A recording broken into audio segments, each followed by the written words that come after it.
Mrs. Lee, I believe you have some words to say about the dearly departed.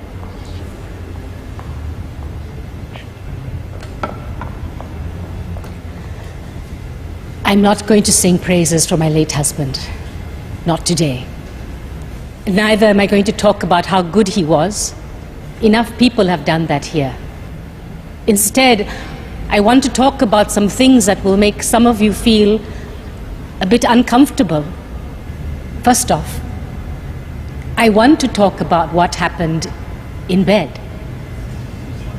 Ever had difficulty starting your car engine in the morning?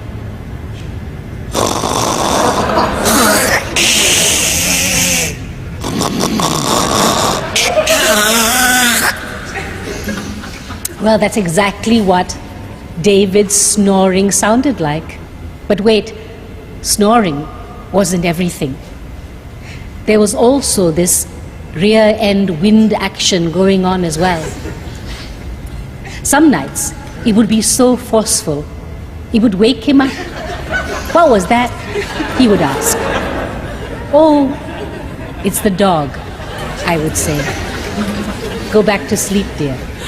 Oh, you might find this all very funny, but towards the end of his life, when his illness was at its worst, these sounds indicated to me that my David was still alive.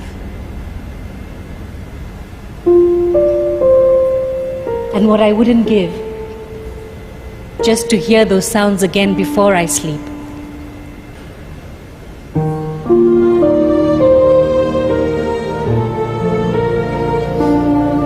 In the end, it's these small things that you remember, the little imperfections that make them perfect for you.